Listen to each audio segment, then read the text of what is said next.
Assalamualaikum warahmatullahi wabarakatuh. Selamat pagi untuk semuanya. Ini kita akan membahas regulasi kepegawaian. Dalam keseharian kita sering mendengar istilah regulasi, baik itu dalam kegiatan di kantor, di perusahaan, ataupun di pemerintahan dan di sektor swasta.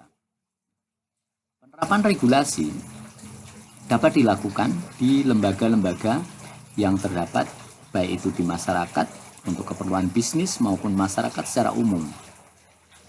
Regulasi ini dapat diberlakukan dalam berbagai macam bentuk, meliputi pembuatan hukum oleh pemerintah, regulasi oleh perusahaan, dan sebagainya.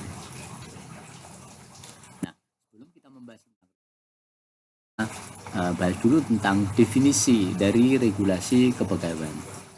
Definisi umum, regulasi dapat diartikan sebagai suatu peraturan.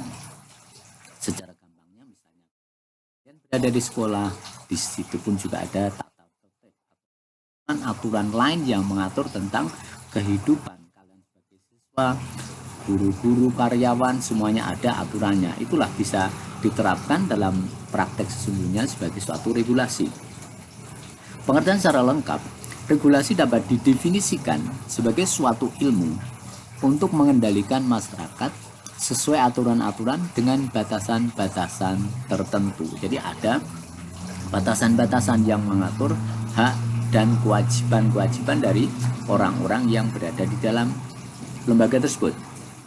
Dalam pengertiannya, regulasi kepegawaian adalah suatu cara yang digunakan untuk mengendalikan tenaga kerja dengan aturan tertentu. Jadi ada aturan tertentu, ini ada batasan-batasan ini ya.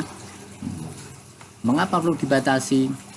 Ini untuk memberikan batas-batas kewenangan, kewajiban, dan hak-hak orang-orang yang berada di dalam suatu organisasi tersebut. Itu pengertiannya ya, atau definisi dari regulasi ya. Jadi ketika kalian mendengar istilah regulasi, tidak kaget lagi. Regulasi itu apa sih? Itu aturan-aturan ya yang mengatur, mengendalikan orang-orang yang berada di dalam sebuah lembaga. Secara umum, ketenaga kerjaan digolongkan menjadi 4 macam. Yang pertama, tenaga kerja. Menurut Undang-Undang Nomor 13 Tahun 2013, tenaga kerja adalah orang-orang yang dapat melakukan pekerjaan untuk menghasilkan barang dengan tujuan untuk memenuhi baik untuk kebutuhan diri sendiri maupun juga masyarakat. Kalau di breakdown atau dipecah lagi, tenaga kerja ini ada yang disebut sebagai tenaga kerja terdidik, tenaga kerja terlatih, ada juga tenaga kerja yang tidak terdidik dan tidak terlatih. Apa itu bedanya masing-masing? Tenaga kerja yang terdidik adalah tenaga kerja yang mempunyai keahlian atau kemampuan dalam bidang tertentu sehingga dapat menghasilkan sesuatu. Nah, tenaga kerja ini memperoleh keahliannya melalui pendidikan. Mereka sekolah, kuliah ya, untuk menekuni suatu ilmu tertentu, disiplin ilmu tertentu. Maka di sini contohnya misalnya tenaga kerja terdidik adalah dokter, dosen, pengacara, akuntan. Itu semuanya diperoleh karena dia mengikuti suatu pendidikan. Berikutnya tenaga kerja terlatih. Adalah suatu kelompok tenaga kerja yang mempunyai keahlian dalam bidang tertentu. Perbedaannya, kalau yang terdidik tadi melalui jalur pendidikan, kalau yang terlatih melalui pelatihan. Memperoleh keahlian melalui pelatihan dan pengalaman. Contoh tenaga kerja terlatih misalnya supir, tenaga kerja, montir, itu mereka tidak mengikuti suatu pendidikan formal, tapi mereka berlatih, mungkin melalui kursus bisa jadi itu ya. Bedanya. Yang ketiga yaitu tenaga kerja tidak terdidik dan tidak terlatih. Nah, untuk yang ketiga ini adalah mereka-mereka yang bekerja mengandalkan tenaganya saja. Mereka tak harus melalui jalur pendidikan, tak melalui pelatihan khusus, tidak. Karena hanya mereka mengandalkan secara fisik, kemampuan fisiknya saja bekerja. Maka mereka-mereka yang termasuk di dalamnya adalah pembantu rumah tangga, buruh kasar, kuli. Nah, ini masuk tenaga kerja tidak terdidik dan tidak terlatih. Yang berikutnya itu angkatan kerja. Merupakan kelompok kerja dengan usia produktif, yaitu antara 15 sampai dengan 64 tahun. Untuk angkatan kerja masih dibagi lagi, yaitu mereka yang sudah bekerja dan mereka yang sedang mencari pekerjaan. Itu dibedakan ya. Berikutnya untuk usia produktif masih dipecah lagi, yaitu bukan angkatan kerja dan angkatan kerja. Bukan angkatan kerja merupakan kelompok penduduk yang berusia produktif tetapi belum bisa bekerja.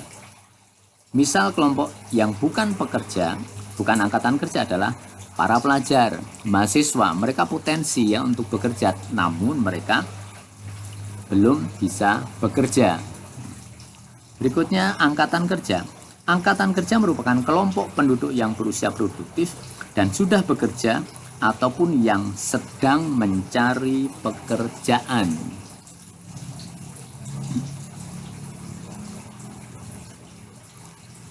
Berikutnya yang nomor C, kesempatan kerja. Adalah suatu permintaan terhadap tenaga kerja.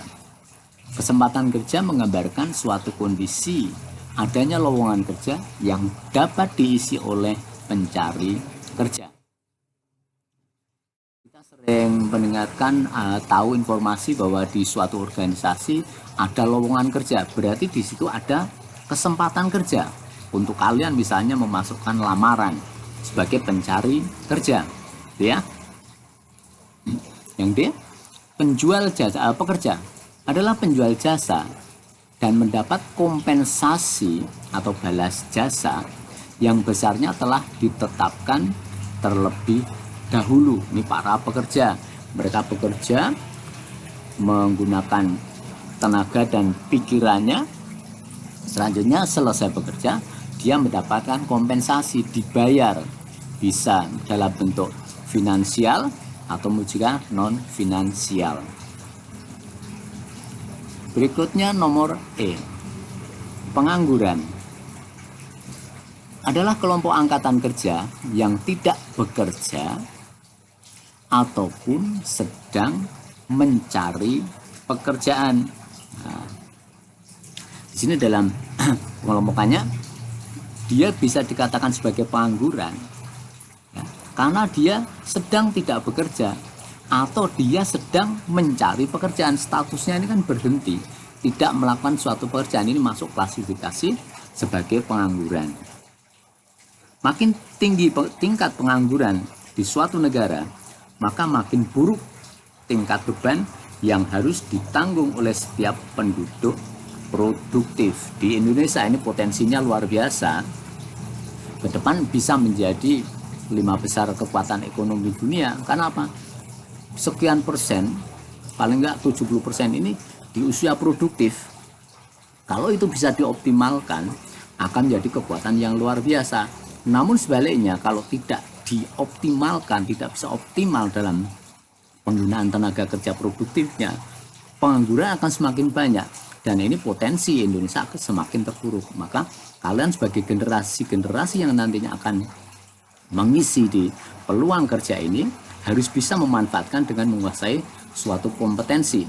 Kalian harus belajar dengan baik. Oke, untuk pertemuan kita hari ini, minggu ini cukup ya. Besok kita sambung lagi di materi-materi berikutnya. Tetap semangat, tetap jaga standar kesehatan. Salam sehat untuk secepatnya kita bisa bertemu. Terima kasih. Assalamualaikum warahmatullahi wabarakatuh.